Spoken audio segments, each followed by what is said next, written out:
It's literally true in a metaphorical way.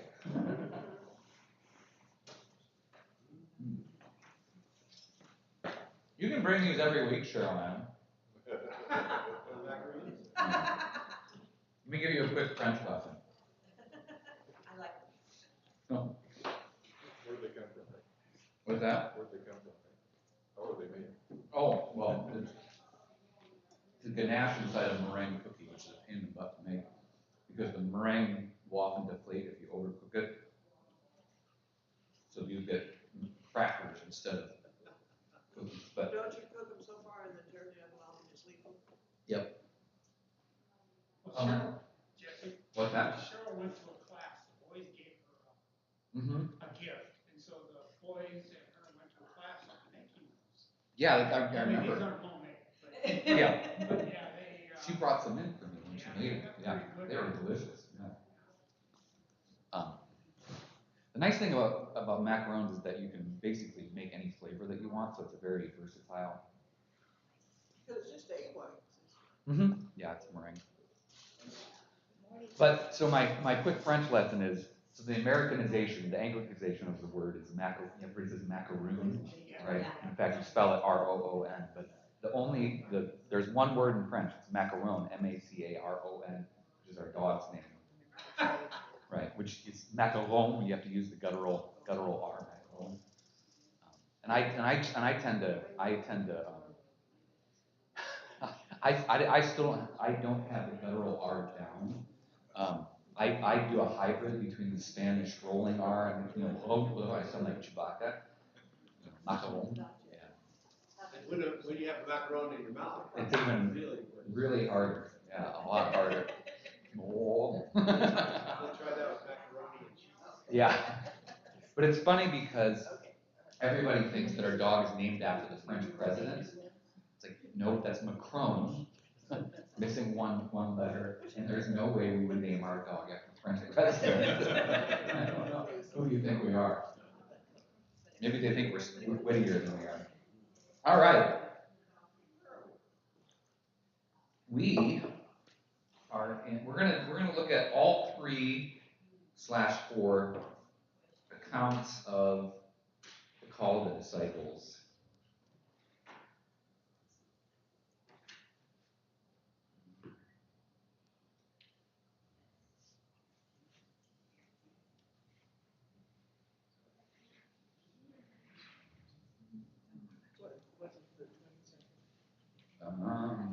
Try to pull up my Bible app. 1 second. They're not called, sending of the disciples, sorry.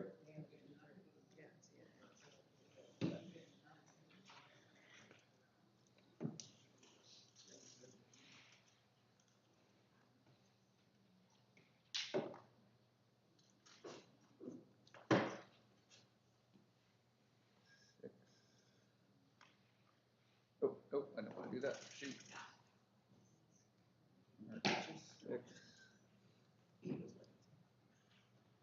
Luke 6.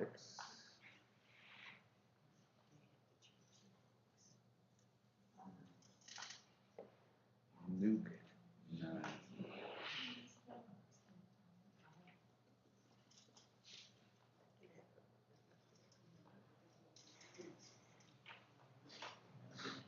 Okay, so the 3/4 texts that we're looking at. So the sending of the disciples only is in the synoptics. We don't actually have that scene in John's gospel.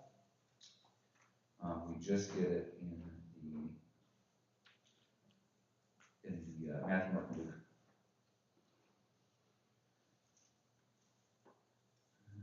Yeah, I want Luke, not Luke 6. So we're in Mark 10, Matthew 6, and Luke 9 are the three passages we're going to look at. You don't have to open to them now. We won't look at them all at once because you all don't have the interlinears with you. Or not interlinears, not parallels. It's parallels, yes. So you can't look at all 3 at once. But that's good because I actually intend to look at them individually. But let's recap. Real quick. So last week our major conversation was, around that sinner, capital S, and we talked about, we had a really good conversation last week, talking about the implications of who Jesus calls to be disciples.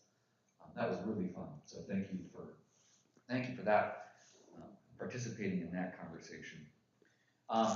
What's interesting is that the gospel text for today actually would have been a really great addition to that conversation, but it didn't occur to me to include it. So the gospel text we get is the Samaritan woman at the well, which I don't want to spoil the sermon, because then you won't have a reason to come to worship. Oh, you think we come for your. Yeah, thank you for sensing my self-deprecating humor, Paul. I made the setup. You took the layup, so thank you, Paul. So the story of the Samaritan woman at the well, to recap real quickly, is Jesus has to go through Samaria, which is an interesting thing, which I'll talk about in the sermon. That's a teaser to the sermon, by the way. And is in a town, Samaria, goes to the well at noon, encounters a Samaritan woman, right? Has this back and forth with her, and then at some point tells her that he wants to give her living water, right? Which I love her response to it, which is, yes, sir, please give me the living water so I don't have to keep coming back to this well every day. Which is, yeah, people that say that there isn't humor in the Bible just don't have a sense of humor. So, but what's interesting is, and this will this will also be what we talk about in the sermon. What's interesting is so often that interaction gets held up as kind of this example of a conversion experience, right? So here's this woman living in sin because we find out she has 5 husbands, but her 5th isn't actually her husband, whatever that means, right? So we find out she's this Samaritan woman, so an outsider living in sin. She's got too many husbands. Not too many. That's the wrong way of saying. She has had a number of husbands, and she's not married technically. So she's again living. Did I tell you this when my brother got married in no, it wasn't when he got married. When he and Julianne moved in together in 2013, so it was right after I moved here. They didn't get married until 2014. They moved in together. I got him a little book that was entitled "Living in Sin." Luckily, my brother has a sense of humor. So he got the timing. He got the reference. Anyway, so Jesus encounters this woman. They have this back and forth. He says, "I want to give you living water." He has this insider knowledge about her relationship status. Again, this is often held up as a conversion experience. Like Jesus, offers salvation to this woman, even though, and here are all the exceptions. She's a Samaritan. She's, unclean because she's, living with a guy that she isn't married to, but also she's technically a single woman, and so Jesus shouldn't be interacting with a single woman. There's all these exceptions, or exceptionalities that it's. But it's not so much about actually a conversion, because what you see happening is that the woman becomes a disciple. So she goes on to preach the gospel to her neighborhood. And that's how that story closes out. So one of the things that I want to point out with that text, and that's why I'm saying this would have been a great one to talk about last week, is, when we're talking about the capital S sinners, and what does it mean that Jesus recruits them? Here we have a story, right, which showcases this process happening, where Jesus shows up, encounters this woman who, by any metric, right, that he or his disciples would have been privy to, by any metric, she should not qualify. Right? There are all these reasons why she shouldn't qualify, and yet he doesn't even really approve her. Right? There's no sending of her. Right? There is a sending. He sends her off with her water. Right? But she then takes up the mantle of proclaiming the gospel, of proclaiming the resurrection. Right? Even though the resurrection hasn't happened yet, but we're talking about it categorically, not specifically. Right? So that would have been a great story to talk about. So this is my teaser for you to pay attention during today's sermon, because I will definitely bring in last week's education conversation. But we're going to talk about the sending of the disciples today. So before we read before we read these stories, real quick, well, it doesn't have to be quick. In your memory, what are the details of the sending of the disciples that you remember, that you can pull out? How does Jesus send the disciples out? Without any tunics or shoes or whatever. They can have one tunic, right? No, not two tunics. So they're not naked quite. Yeah, one tunic. One tunic. No sandals. Depends on the gospel. What else? In pairs. What's that? In pairs. In pairs. Good. That's a good detail to remember, Paul. In pairs. What's that? Nothing to eat. Yep. No money. They needed to stay with the same people, not keep moving up to the better hotel. Yes. There were no free upgrades for their stay. Yes, they were not allowed to stay in the suite, right? They had to stay with whoever they encountered. Anything else there? Any other details? They encountered people that didn't appreciate them. They were to shake the dust off their feet. Yes. And say adios. Yes. That was what I was going to ask next. Is what were they supposed to do if people didn't welcome them in? What were they supposed to say? What was their proclamation when they enter into a home? Do you remember? Peace be upon you. Yeah, peace be with you. Yeah. Good. We don't even need to read these. I'm elder so-and-so. Yeah, right. Yes. Have you found Jesus? Do you have a few minutes to talk about Jesus Christ, our Lord and Savior? They don't do that anymore. They're much more subversive. They're much more subtle with it. I haven't had any door knockers yet at my house. I think it's the French sign out front. They already know we're godless heathens. So. Or Catholics, right? When we were very young and living in an apartment, and I didn't have children yet even, all of a sudden I realized my husband was letting them in the front door of the apartment. And he tried to convert them. He tried, of course he did. And they got out of there. I expect nothing else from David. That sounds exactly par for the course. Yeah. No, we have a sign that hangs in our entryway that says "Ici vivent des gens heureux," which is happy people live here. Right?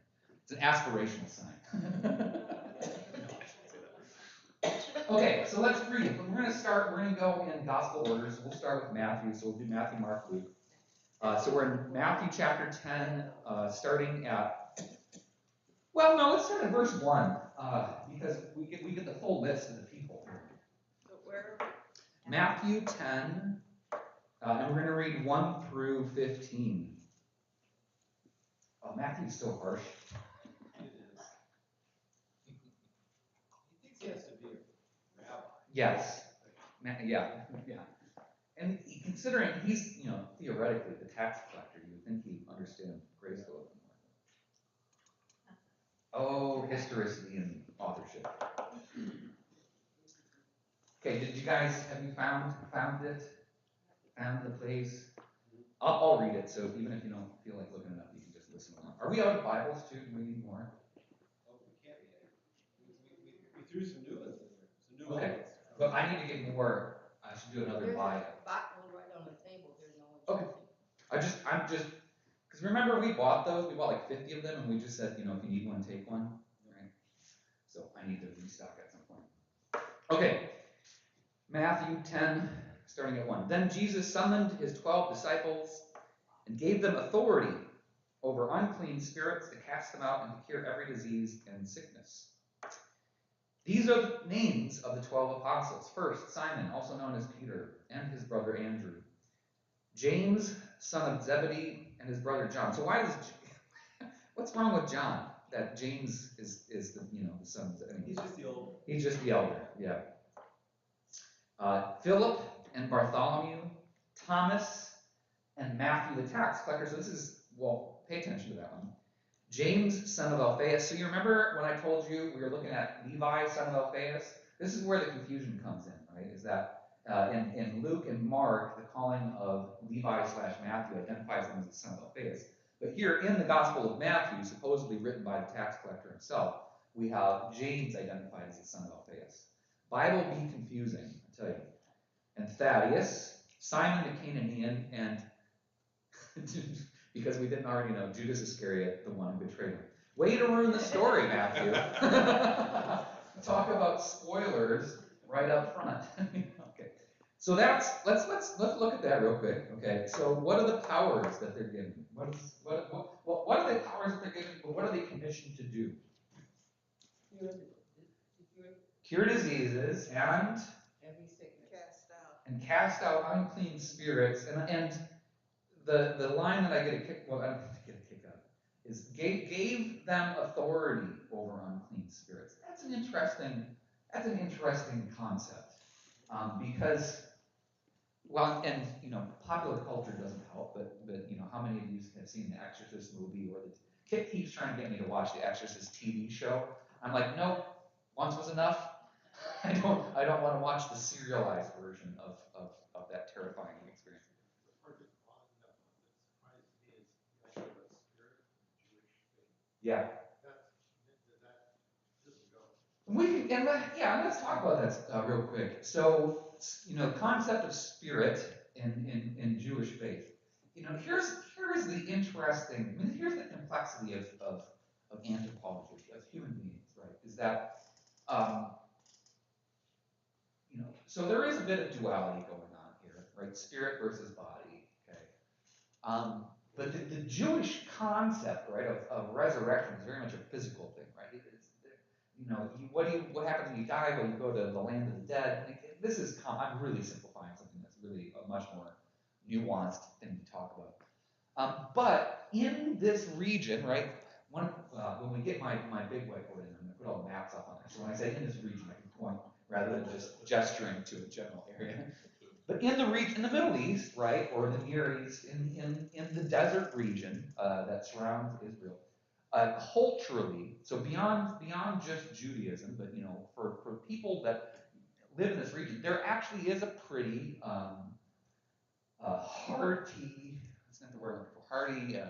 rigorous concept of spirits, right? So in what becomes Muslim mythology, right? You have the jinn, right? The ifrits and the water ones that can never do anything. So spirits definitely exist, but the question is do they exist in the cultural imagination or in the religious imagination, right? I don't know. But Jesus gives the disciples authority over them, right? So what does that mean? And the two questions we would be interested in asking here are what did that mean to Peter and the 12, right? What did they feel like that was empowering them to do? Second question is, how does that have any bearing on us, right? Is there an analog for casting out or having authority over unclean spirits in a modern / postmodern scientific understanding of the world, right? Which every time I preach these texts, this is the question that comes up, right? Like, do we talk about mental illness here? Yes. Do we talk about addiction here? Yes. Do we talk about, I don't know, throw out other ideas? What else might? Epilepsy. Yeah, right. Do we talk about seizures? Does that fall under that? Is that physical? Is that spiritual? And again, right here, we talking about dualities. Here's also one of the ways in which science and health is constantly kind of revising our picture of the human being, which is that that duality of spirit and body that has existed in human concept for so long. We're constantly blurring the line between that. Insofar as to say, in modern health, we're understanding more and more how much the mental or / spiritual well-being of a person affects their physical outcome, and how much their physical outcome affects their their mental or spiritual well-being. So perhaps this duality isn't so helpful as we hold up.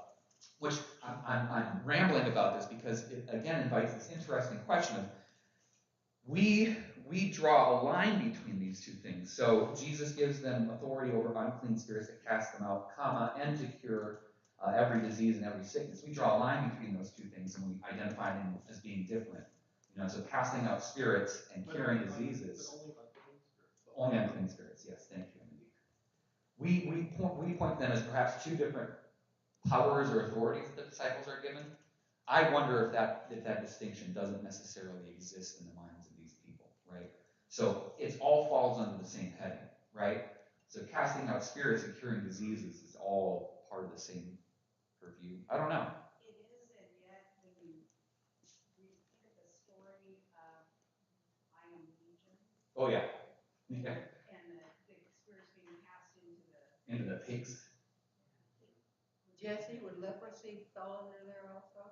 I mean, and here we see that, I mean, so talking about this, dude, they're talking about what Cheryl had something, like here we see that interesting, categorization stuff is that leprosy, yes, has physical manifestations, but one of the cultural assumptions, and the reasons that lepers would have been excluded from society was that it was assumed that the leprosy was an outward manifestation of a spiritual issue, right?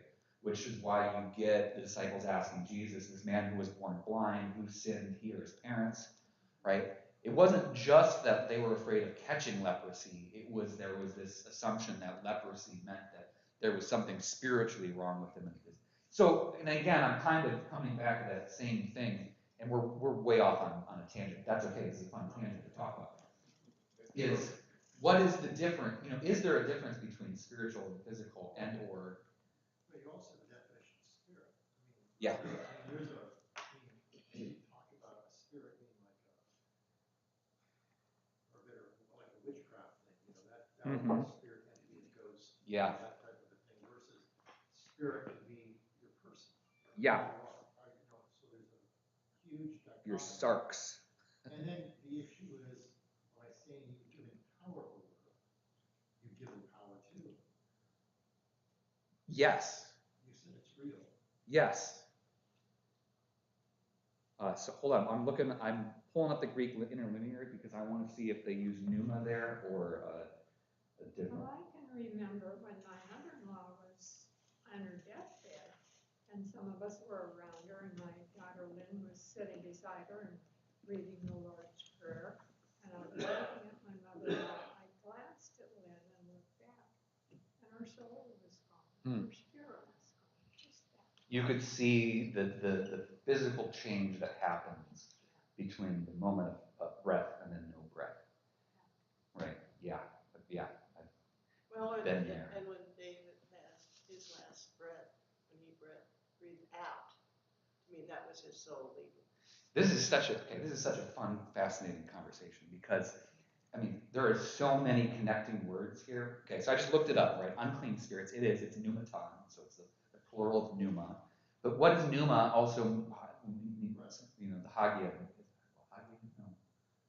Holy Spirit is going to be pneuma in the Greek as well too, right? Spirit, but also it's, wind, breath, and what's the word in Hebrew? Y'all remember the Hebrew word? Ruach, right?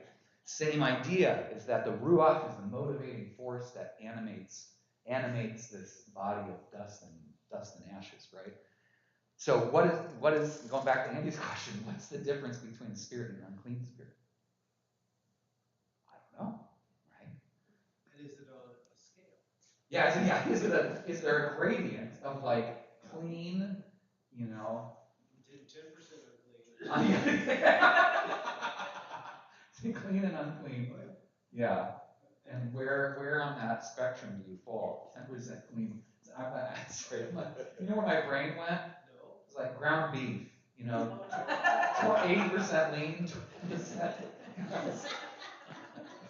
That's more morbid.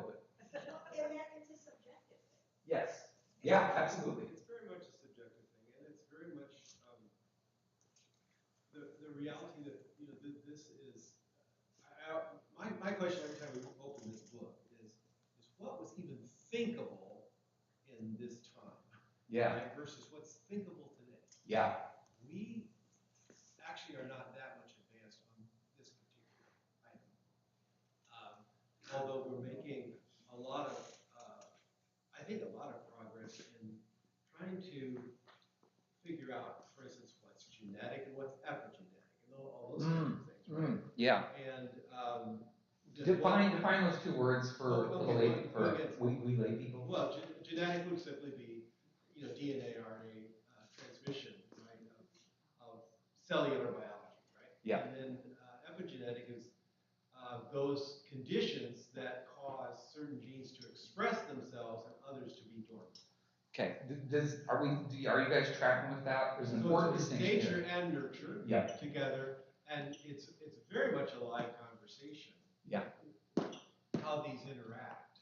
Well, are you referring to, say, some normal person who changes totally when they're drinking? No, how about smoking cigarettes and getting cancer? The cigarette is not necessarily the thing by itself, but smoking of it and the body reacting to it. Causes cell mutation. Oh, okay. Right. So again, we're endowed with certain genetic predispositions, right? And then we are in environments that either make that more of an issue. Again, a higher percentage of people. Finnish population is a great example of that, and their genetics being closer to Navajo than to Swedes, for instance. Things like that. Why is it that Finns are so much more predisposed to alcoholism? And that's an example, right? Okay. And Navajo as well. So, but what are the environmental factors and all the things that the cultures have done through generations that cause those certain genes to be expressed? And this is where we really look at this tribe and that tribe and say, this is a bad tribe. They haven't adapted well to their genes. I don't want my kids marrying them. I don't want grandkids to have those genes and those, not just those genes, but the traditions and all the epigenetic influences that come with that. So, to me, these are incredibly tied together in terms of the sociology of who you would even talk to bring into whatever faith you hold as hope, right? I mean, do we want these people within our circle? Is really what's being asked here. Yeah. Not, does he have eczema? Yeah. But so I'm just saying that this is incredibly current, even though it looks very ancient, and their assumptions are a little different than ours with less science. But they're spot on in terms of the underlying question for me is nefesh, which is soul, which is, it's not body, it's not spirit, it's who, all of us together. What am I? And and we go, well, you're psychologically impaired here, you're physically impaired here, you're spiritually.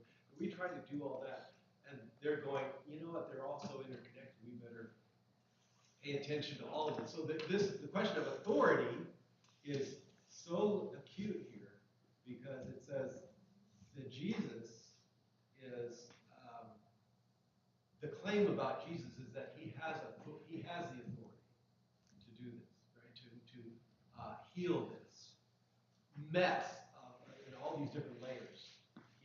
It's like and that's why I asked the spectrum question, because we assume that authority means that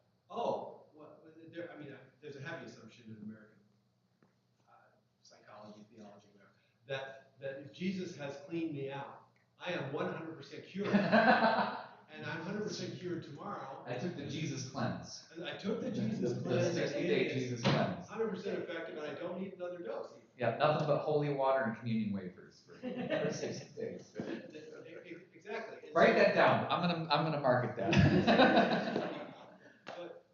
but where we're at is to say, again, in Lutheran theology, we say, you know what? We are a big mix of clean and unclean. Yeah. We are simultaneously clean and unclean. You got that with civil uses, right? And yeah, saint and sinner. But what we're looking for in I think, I'm going to say it this way. What I look for as a Lutheran person theologically is I look for how we can move the dial toward clean in any given moment, any given day, in any of our lives, right?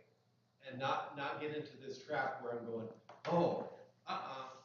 too unclean. I gotta to make sure this person stays away from me and we don't let them infect our group or whatever, right? Versus, or the assumption that we're once a saved, always saved kind of thing. Once saved, always saved. I mean, we have these ridiculous kind of categories that don't work. So I just want to throw that out here because what this means is exactly where churches start to diverge and not just churches but cultures diverge. There's a parting of the way in our histories over this very thing. So, quick pause, and then we're actually going to come right back to what we were just talking about. So, this is actually what I planned on talking about next week. But we're going to talk about it today, because this is the conversation that we're having today. And I'm not casting aspersions on anybody. This is great. I haven't prepped next week that much yet. But we're going to have it, but that's okay. We don't need to prep anything. We're going to have a conversation about this.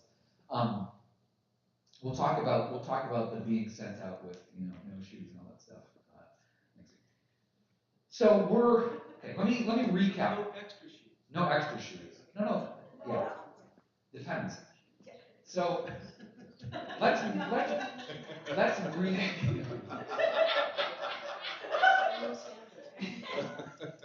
this daylight savings stuff. You guys all lose me today. You guys are unruly, but not. Okay, let's recap this conversation and then apply it, okay? So, first century Israel, this spectrum, this clean, unclean, exists. This is what we've been talking about, right? Is this idea that an individual, and it's not, but keep in mind in first century Israel, it's not so much a spectrum, it's more of a more binary, you're a 1 or a 0, okay? A modern perspective is definitely more of a spectrum, but we'll sort of but we'll get there. So first century Israel, from a Jewish perspective, right, you fall into one of these two categories, okay? Right, we've talked about how you navigate those categories. And theoretically, there are no categorically permanently clean people and permanently unclean. You, an individual, will move between these, right? So how do you become unclean? You get blood on you, right? You participate in battle, you sin against your neighbor, that makes you unclean. There are mechanisms within the Jewish faith that allow you then to navigate from unclean back to clean, okay? Ritual cleansings, Yom Kippur, different fasting. There are ways in which atonement, right? You atone for your sins, you go to the person against whom you have sinned and you make reconciliation with them. So there are mechanisms by which you go from this category to this category, and then of course there are mechanisms by which you go from this category to this category. One of the things that we encounter thematically, right? So this is part and parcel of what is occurring in the gospel, is we see Jesus hanging out with people who have become categorically unclean. Okay? Tax collectors, capital S sinners, lepers, the Gerasene demoniac, right? Okay? So people who, for one reason or another, have become stuck in this category. Okay? When Jesus says to his disciples, I'm giving you authority over unclean spirits, one of the things that we can read here, and Paul, you were, I think, alluding to this, is Jesus gives his disciples the authority to move the categorically unclean people back into the clean category. Right. Does that make sense? Mm-hmm. Right? So whether it's the Gerasene demoniac or whether it's, recruiting a tax collector as his disciple, right? Curing the 10 lepers, curing the man with blindness. And we're like erased it. We're talking about the spirit-body duality. But in terms of these categories, it doesn't matter, right? It doesn't matter whether you've got leprosy or a mental health issue. According to your status, it puts you on the same side. So, what passage is it where Jesus says, "Are you ticked off at me because I've cleansed this man or healed this man of his paralysis, or are you ticked off because I've forgiven his sins?" Right? That's Matthew. I could be wrong. Yeah. He's very much. He's very Okay. That is perfect example of what's going on here, right? Okay. Let's move this conversation forward 2,000 years. Okay. That's, I know. We just turn the dial. That's all we do. we move the date 2,000 spots. Okay. Which is to say, we're trying to create we're exploring. I don't want to use the word create. We're exploring discipleship as a concept, right, based on the gospel. Okay. So, if we're imagining ourselves to be answering the call to discipleship, okay, and I asked this question earlier, what might it mean for us to have authority over unclean spirits? Are you all going to go out and start exorcising demons? Is that what we're called to do? Hope so. Record it. We'll post it on YouTube. This is how we're going to fund the church for the next 20 years, right? We can monetize that. All we need is one. Yeah, one real one. Then we just milk that for right? Okay. So we're laughing at this. So obviously we're not taking that literally. Okay. So the conversation that is valuable here then is how is our modern understanding of these two things different, and how do we apply this discipleship idea into that understanding? So Paul already pointed out that perhaps we don't see this so much as a binary. We still do. This is the tough thing about painting a modern perspective, is that we live in such a plurality of cultures, right? There's no despite what many political folks would try to claim, there is no monoculture in the U.S., right? There never will be. We are a diverse collection of different cultures, beliefs, ideologies, practices, which is one of the things that makes the United States of America beautiful in my mind. Okay? So we, depending on which race or ethnicity, and again, we'll talk about this in a second, but it's not entirely true. You're encountering, or even which region of the United States of America, or even which sub-region, right? Like in Michigan, we have 3 categories of people, right? We have Ubers, trolls, and flatlanders, okay? So if you live in the Upper Peninsula, you're a Uber, right? Or as the Finns who live up there would say, the true Michiganders. If you live on the Lower Peninsula, you live under the bridge, so you're a troll. If you live in the upper part of the Lower Peninsula, we're the true Michiganders. People to the north of us are the Upers, which are the weird Finns. And the people to the south of us are the Flatlanders, aka the Ohioans that just live in Michigan. so you've seen my personal prejudice. That was a snarky example, but we are an extremely diverse country, right? Even within Portland, how many different subcultures that I don't understand because I'm too old now. When did that happen? Right? I used to be hip with the different kids and what they're wearing, but I don't know anymore. You went from one category to another and didn't even know it. Exactly. Until you were ghosted by people. Exactly. Right? So cool and uncool could be our two categories. Right? So, yeah. Turn 40 and it's done, right? That's right. A lot of this is nomenclature. We are trying to understand more now based upon our scientific investigations. Right. But they weren't able to back then. So we're not lumping things in to quote sin as they would have done. Yeah. And so we're trying to we're basically having a better understanding, a better nomenclature of what's going on. Yes, and nomenclature is so important, right? So the way that we name things describes how we understand them, right? Right, which is why it's so hard to name God, but that's a different conversation. Right. Okay. Oh, sorry, Paul. Well, I've been thinking of people with criminal intent, Sure. and above the line, everything there could be attributed to a person that feels, for whatever reason, to go out and commit crimes. And the disciples had authority over unclean spirits, so it puts them in that camp. Yeah. But is the mechanism today more rehabilitation than This is such a great question. forgiveness? This is such a great question. I'm just. Paula, you have intentionally or unintentionally delved straight to the heart of this topic. Okay.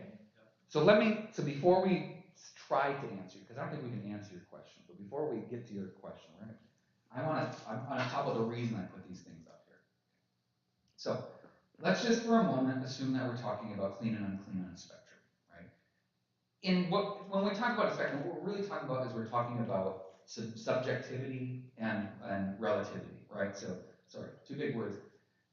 Am I better or worse than the other person, right? That tends to be how we navigate our world, right? Is that, well, I'm not perfect, but my mom used to say, but negates everything that came before that clause, which is true. So again, spectrum is, we're not talking about autism here, right? But it's kind of a similar idea of like, you're somewhere on here, and kind of the cultural assumption is as long as you are somewhere maybe past the 50% mark, right? If you can assign a number to it, you're okay. But Jesus pushes you the rest of the way, right? Have you heard that? Maybe that, you haven't heard it in that language, right? But if you make the right choice, or say the right words, or belong to the right church, or whatever, it pushes you to the thing, right? Let's not get hung up on that right now. Let's talk about how we understand these things relative to this, but within our life experiences. Okay, let's talk about addiction first. I got 15 minutes. We're not going to get through this today. Maybe this is going to go past Easter. Okay. Addiction, alcoholism, substance abuse, right? Drug abuse, right? All these different words to describe what we're increasingly identifying as coming from the same root. Gambling addiction, sex addiction, all these, we can use all these, apply all these different words to it. Again, how OCD am I on the spectrum? Sure. Okay, and that's an addiction question. Yes. It's also a power of sin question. Oh, and this is okay. So as we understand addiction in 2023, we in this room, right, how would we describe this? What is what does it mean to struggle with addiction? Is it genetic? We're becoming aware that from a scientific perspective, there are genetic markers that will predispose you to addiction, but not necessarily all the time, right? You can become addicted even if you don't have those genetic markers, right? Smoking cigarettes is genetic too. And smoking cigarettes then causes cancer, which is epigenetic, yeah, right? But yeah, okay, so addiction also isn't just physical, right? So we're navigating these spiritual, physical, emotional, body worlds, right? Because, right, you can become addicted to things that don't necessarily directly affect your body, right? So gambling addictions. However, right, as we've mapped the brains of those experiencing addiction, we've realized that, it's clicking your serotonin receptors on and off, right, which is creating this euphoric feeling that then encourages you to keep doing the thing that you know you shouldn't be doing, to quote Paul to a certain extent, right? So addiction, right, how does it fall here? Because how did we used to see it? That's an awful phrase, but was there a time perhaps in the history of our context where this was seen as primarily a spiritual affliction? Yeah, so before we understood that, about these genetic markers, before we understood about serotonin and how it affects your brain chemistry, there was an assumption that addiction was purely the result of a sinful person, right? And addiction, being a choice, was therefore something which probably puts you solidly into this category. Are you with me on this? Okay? Now, in 2023, knowing what we know, have we completely negated these categories? No, not at all. Because despite the fact that we understand these things, right, that genetics can cause it, that once you become addicted, it's really hard to quit. Because one of the things that's true of addiction, we've talked about this before, is that when you kick your habit, whatever it is, it takes a while for your body to adjust. And because it takes a while for your body to adjust, your serotonin receptor, the things that are making you, happy, not happy, happy, not, well, happy or dull, it's not so much not happy, they don't work the way they used to. And so while your body adjusts to the lack of this thing which was, making you happy all the time, not all the time, but for intense experience in periods of time, you might not experience the same spectrum of emotions that you did prior, right? So imagine trying to get clean, to use that language, when nothing brings you joy. The only thing, and you remember the joy that it brought you, was your, substance of choice. So where do we fall in this category, right? So now that we know these things, does that mean that we see addicts, and we're using a categorical word here. We're saying that there are addicts and non-addicts, right? Wherein we all have our own little addictions, right? This stuff affects your body, right? You all drink a ton of coffee and then all of a sudden quit and get headaches, right? Yeah, right. We all kind of may fall into this in one form or another, but we still societally struggle with placing people who fall into this category into this category. Well, yeah, I mean, because I think addiction by itself doesn't, it just sits there by itself. Yeah. It's only when addiction hits mental health, economic status, criminality. Oh, that's a good point. Your sexuality or race, that's when it hits. It's only, yeah, you can be, when you might use the phrase, a functioning alcoholic, right? If you continue to hold down your job and take care of your family, it's all okay. But the moment you lose your job, or it affects your mental health, right? Or, and just to throw this one in here, if you're not necessarily a white male, you get affected differently, right? Anyway. So, okay. Let's I mean, like, people you can be addicted to a substance and work perfectly well.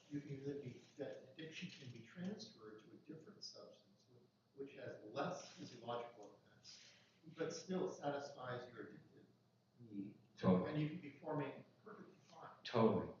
And that's. And you will, okay, and so you have addictive personality traits, yes, but it's how that personality trait is expressed. And you and really comes out to social issues. And Paul would be able to speak much more authoritatively about this, but you will actually see the replacing of one addictive habit for another addictive habit, but a less destructive habit, right? And again, I just want to bring this up really briefly, is that addiction is a social disease. It is not an individual thing only. And this inability for us to talk about the collective and individual in our culture especially makes this a lot more endemic. And what I want to do for anybody thinking about addiction real quick is to think about your eating, your food, okay? Because the connection between, how our bodies can feel satisfied with food, how we feed our bodies in order to make ourselves feel better emotionally, is our primary healthcare issue, really. It's more primary than fentanyl. We like to demonize certain addictions and cast out those spirits and not look at the sugar addiction that we have. And that's part of this whole thing is, again, what do you have authority over? Do I have authority over my intake of donuts? That's a very important question. Depends what type of donuts. I'm being sorry. But no, what I'm saying is, we sanctify certain addictions. Yes. We sanctify religious addictions in the United States, and they are terrible. When I look at how Americans are susceptible to what I think of as really irresponsible hermeneutics in Scripture, like Darbyism, which is premillennialism, which is rapture thinking, right? and apocalyptic stuff that says I don't have to care about the world, the environment, the climate, all that. I think, oh my gosh, that's an addiction. You're addicted to a certain groups, which means your loved ones around you, you're addicted to their approval, and you will buy into a theology because of that social impact. All right? So this is why this is all encompassing. Yes. This is why I think it's very helpful for us as Lutherans to say to people, this is what we mean by systemic sin and the power of sin in the world. And what St. Paul was very much talking directly to in Romans, his first 8 chapters, he's saying anthropologically, people cannot not do this. Yeah. Yeah. And you can't just kill them all. No. Because you're going to be the only one left standing. Yeah. Unless somebody gets to Well, Yeah. Exactly. And I'm sure Sarah-Ann's going to get to me before I get to her. So, Absolutely. Absolutely. You actually answered what I was gonna say. I know. Because I was going to go very simple and say, a addiction like women addicted and why they stay in relationships, Exactly. enter cults, go a political path, it's an emotional addiction. Correct. And co-addictive disorders are much, much, much more, almost, I would think it this way, that I have not seen an addict that is not also relationally addicted. And that even means that they're absolute hermits. Yeah. Because that affects their relationships. well, they develop relationships perhaps with, a specific YouTube influencer. Well, or and the political cults commentary. and the politics particularly, Yeah. if you're addicted to that type of thought lane, those people in charge go right at that Oh, to, absolutely. to convince you that their way is the right way. Absolutely. The fear mongering that we've experienced for the last 25, 30 years in intensity. Is that just the last 25, 30 Well, no. No, sorry, no, I shouldn't say In that. terms of- Yes, in terms you're of absolutely Our right. technology has Yeah. made it much more intense. Yeah. And so the spectrum has been itself pushed, and that's the way you have to really look at it, is how far the spectrum's pushed. For instance, the political spectrum, how far right is it pushed, and then has it swing so far left, and then all of us, people trying to live among all these other human beings in the center, we've all been trying to catch up with just one part of the addictive spectrum. Yeah. Which is, no, the world isn't addictive. Yeah, yeah. Starting there, right? Knock on wood. Right. Yeah, then you do that, and you throw it all. Don't jinx us, Paul. You can throw it all away. Yeah. So then what is our response? It's a good question.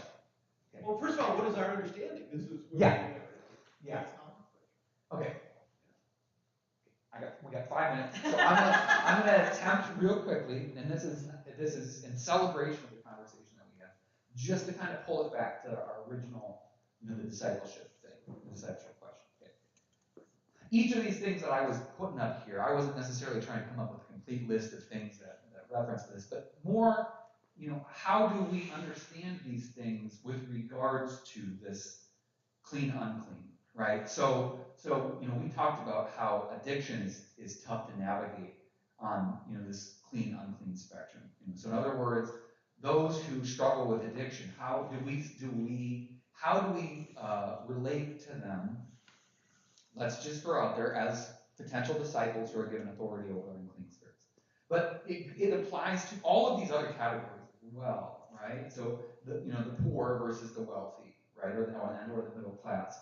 Criminality you brought up. So all these identifiers, obesity, we talk about sugar addiction, sexuality has been a hot button one these last 20 years. Race currently fits into that conversation. I mean, it's not so long ago this is not to throw shade on Mormonism by any spectrum, but well, it's not just about Mormonism, right? You can draw a pretty strong argument that many of our Christian communities' obsession with abortion comes out of the loss of the segregation, of the civil rights movement, right? Because Bob Jones University, to throw one out there. Okay, so race, are clean, unclean, and I can make it up. I don't need to go into detail. Do you understand why we might see people with different skin color as being categorically unclean, even though we never say that outright? Sure. Right? Because inner city kids is synonymous with which skin color? Okay. Politics we've talked about, potentially as a recipient of our addiction, but also, depending on which political affiliation you have and in which room you're in, might label you as clean or unclean. Violence, is that a protest or is that a riot? Right? This is a conversation. Yeah. and of course, mental health being kind of on the nose with regards to unclean spirits. So the question that is put up before us, and I suspect that we're going to need to talk about this next week, is all of these things. So if disciples are, quote unquote, given authority over unclean spirits, How about you say the human condition? sure, yeah, that's what you're talking about. how. But specifically pathological. Right. Yeah. It's all there. Okay, if we're given authority over unclean spirits, what do we do? Right? What do disciples do? Let me throw something out there. Do we find the addict and browbeat them into realizing how much of an unredeemable sinner they are until they repent, give up their addiction, and join our church? Okay. And let's apply that to race, sexuality, ethnicity. In other words, for so long, the way that we have understood this is that, well, our job is to find these people, and again, it sounds so similar to what Jesus is doing, and move them into this category. Right? How do you move them into that category? Well, you get them to give up their stuff. Right? But what happens if it's something you can't give up? Right? But is he doing that? No, he's not. Or is he accepting of who they are? You get putting the cart before the horse, Andy. Let me get there. you nailed it. Okay, but what I'm naming is I'm naming the way that we have heard it. You have heard it said, all right? Okay, and the way that's been practiced by us, by Christianity, right? Is we think that having authority over unclean spirits or to cast out disease means finding these people, fixing their stuff, bringing them to Jesus, and then everything's okay. Just 1 second. I think, Go. okay, this is the problem between some of our lovely brothers and sisters who believe a little differently than us, that somehow it's us that saves the person. Yes. Where it's God that you have nailed. Which brings us to why is Matthew talking about the concept of authority? Yes. He's talking about the priest in the temple having the authority to say, you're kosher, you're clean after a menstrual cycle, blah, blah, whatever.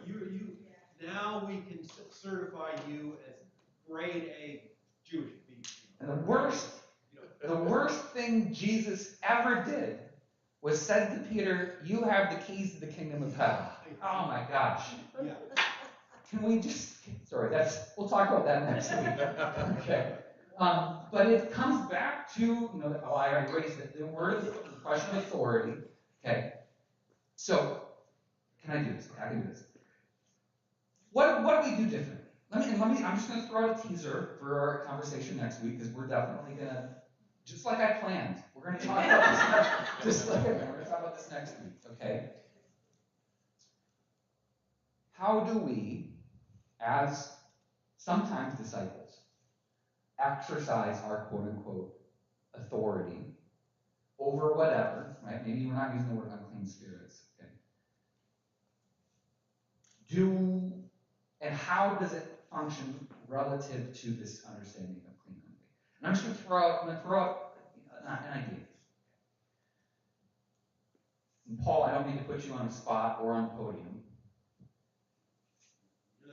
Is a disciple perhaps called to work with people in addiction, helping them to know that God loves them whether or not they're in the throes of their addiction, right?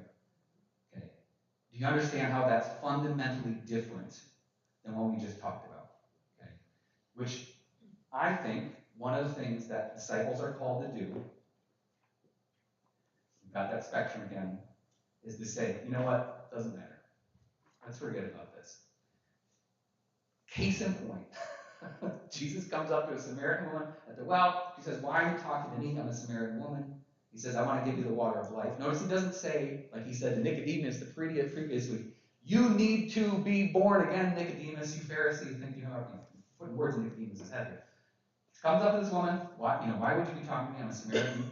I'm on my 5th husband. Wasn't earlier husband. It doesn't matter. I want to give you the water of life. That's it. That's it. No qualifiers, no nothing. No, you need to, do this, that, or that. You need to give up your husband, or you need to marry him in order for you to be in the category that you can receive this. Just says, I'm going to give it to you. And she takes it, and she goes and she says, look what somebody gave me. That's it. Okay. Next week, we're going to talk about the stuff we talked about today. And if I'm smart, what I'm going to do is I'm going to pull in the stuff we were going to talk about today, which is what the process of going up 2x2 vulnerable to the world might look like in those regards. So, thank you so much.